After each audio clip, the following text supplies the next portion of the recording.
have Jorgie's from Unique Motorsports, tuned by Saul, G35 out here. What is it, a 2004? Yeah, it's a 2004 Infiniti G35. Originally, this car equipped with a VQ35D engine, but it sucks. So we took the whole drivetrain. I took the whole drivetrain out, and we swapped with a newer, which is the VQ35 HR engines in there. It's a fully built bottom end with a stock bore, and it has a short stroke. That some information not really public, but it's a shorter stroke. It's okay. It's a shorter stroke, so it revs faster. It's increased the piston speed a lot, and then it's a stock bore size piston, which is 95.5 millimeters, and then it's stock crank with heavy modification, which is we have the machine shop cut the counterweight, and then to rebalance it, and then to just put it together, make it work. And then it's a fully built hatch with it's Tomei valves, dual springs, a solid spring bucket, a 272 cams with 10.8 millimeter lift.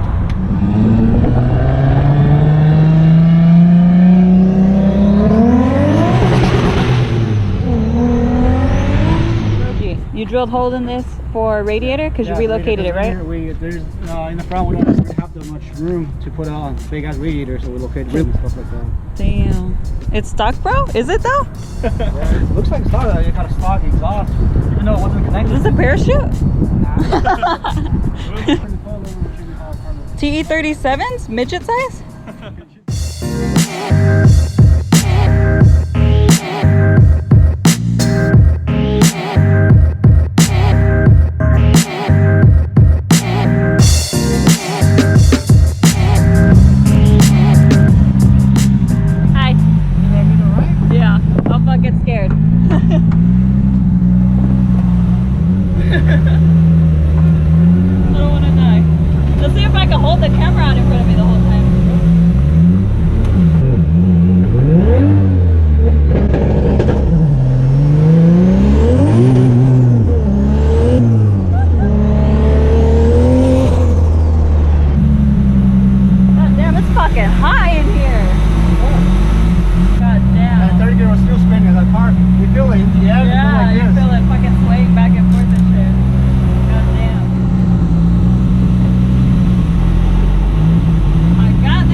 That shit was wild.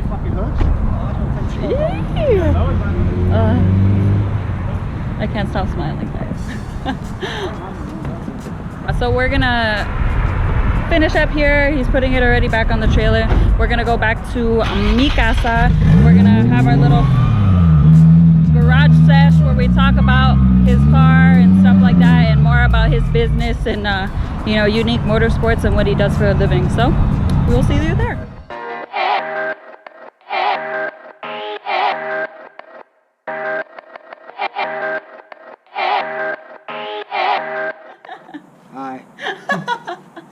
Okay, Jorgie, so I wanted to ask you some questions. I'm pretty sure a lot of you guys want to know why or what, or all your questions will be answered here today.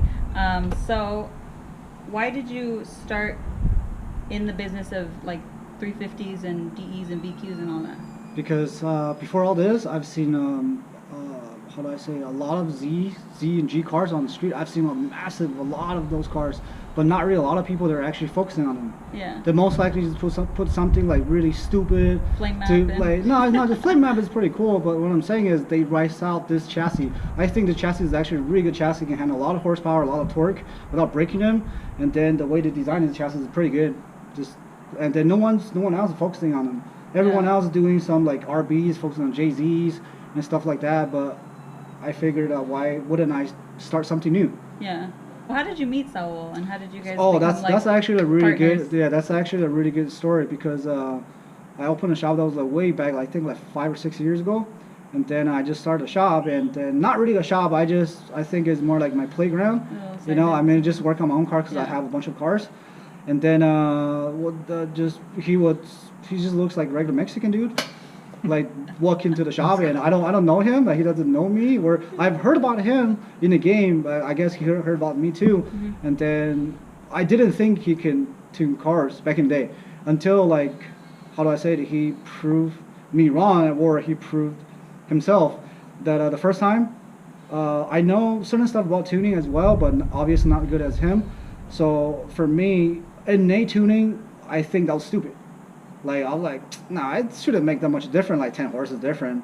And then I drove one of my customers' car, which was tuned by him, with the high flow cats in there. I drove it. That shit amazed me. Like, god damn, this thing. You didn't think it would be able to push? No, it's not really the power. As I said, these engines will not make really aggressive power in numbers. Yeah. But I mean, the power band is really good because the V6, how they design is really, really unique. The piston speed is extremely high. So as I said, I mean, it can make very low in peak numbers, but the car is actually moving really fast. That's the way I like it. Yeah. Yeah, and I think, and then after that, we just start collaborating together, and then I always built stupid things, and he would tune in no matter what, and we always like, you know, do some like, how do I say it, development to see like, oh, a lot of testing. Like if I do this, what's gonna happen? If I do that, what's gonna happen? And he never tired of me. He just like, okay, we'll tune it. Let's see how it goes.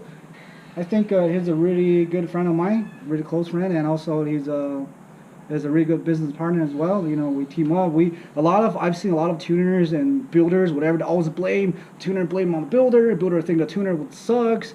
But look, like we had problems, but we don't blame to anybody. We just like, okay, let's fix it. Let's see how we're gonna fix it, or let's see how we're gonna make it faster, how we're gonna make it better. Yeah. That's the thing we always talk about. What's your dream car? Dream car? Honestly, I have all the cars that I want. To be honest. Must be nice. See, I told you he was Talk gonna about say your some shit. 510. Oh yeah. Actually, one of the cars that I never had and then I wanted to have is a basically like a Datsun 510 wagon. That's the things that I want to have, and I want to restore it.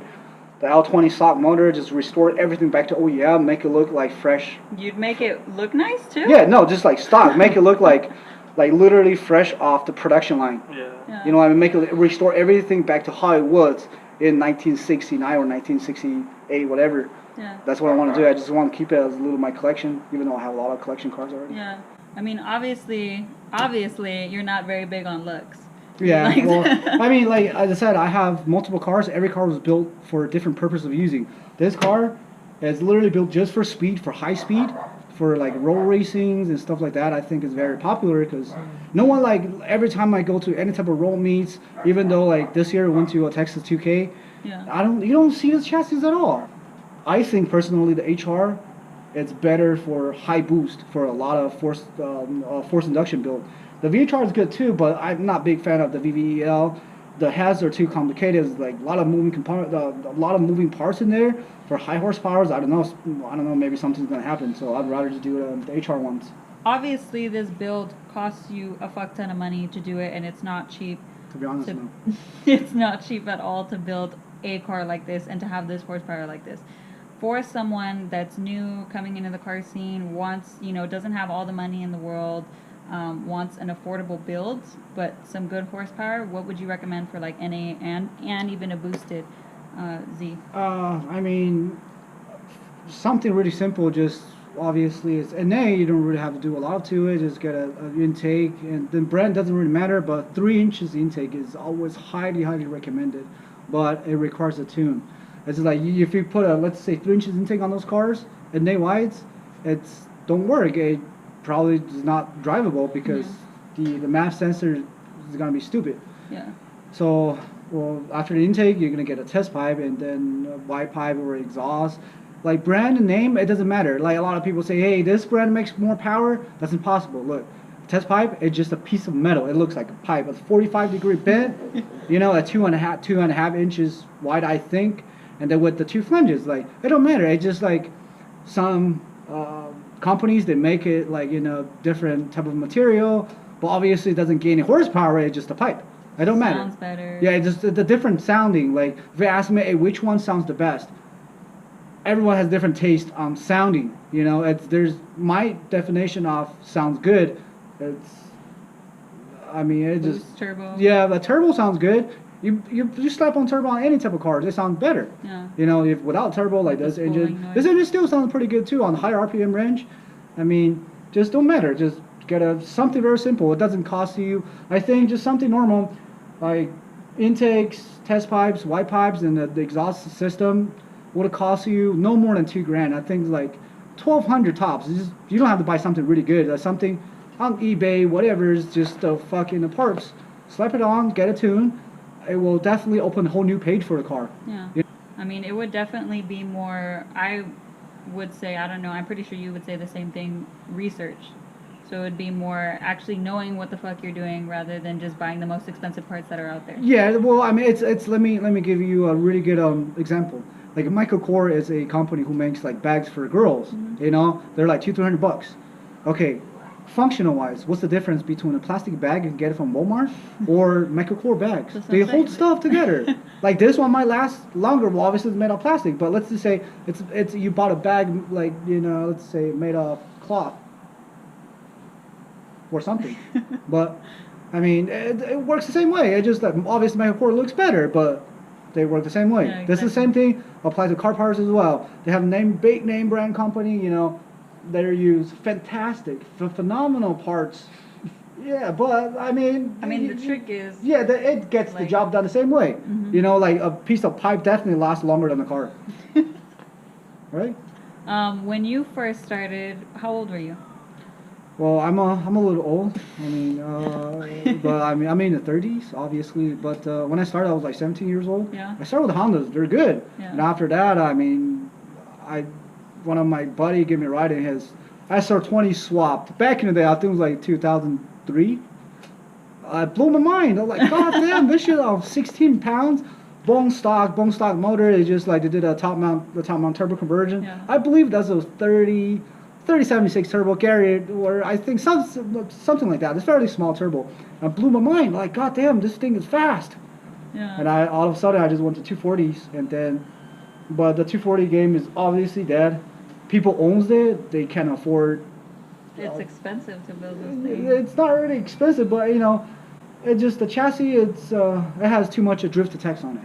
So a fair condition 240 is more expensive buying a 350Z G35. But this chassis, it has a lot of potential. It handles way more horsepower than S chassis. They're newer. They're stronger. Everything was made better, and then I would go for this chassis. You can put RBs in there, JZs in there, V8s in there, like whatever you want. I mean, the chassis is really solid. Yeah. I don't see why I would have stuck with the S chassis. Give a really good shout out for my neighbor. His name is Diaz. He does a lot of fabrication works. He's making intakes for me as well. For some and also shout out to Sex Racing. They made this awesome turbo. Let me tell you this. This turbo is about $700. $700 turbo. 25 pounds, make 905 to the wheel, which is very awesome. And then other than that, shout out obviously my very close friend, and then the tuner as well, Soul, Nismo Knight. And then you guys can see his IG names, whatever. You guys can follow him, ask him all the questions regarding the tuning for this platform, up rev. Alright guys, that was today's episode of Tuner Talk, brought to you from Illest Evo and Unique Motorsports _ Jorgie. Thank you guys so much for watching. If you guys like this video, go ahead and check it out on my channel. There's going to be a lot more. If you guys have any specific cars that you guys want to see directly, go ahead and comment below. Let me know. Best car on there that has the most comments is going to be the next video. I'll go ahead and find the best car out there for you guys, so you guys can go ahead and better description of their life, their car, how they built it, and all that. So yeah, if you guys liked it, go ahead, like, subscribe, all of the above.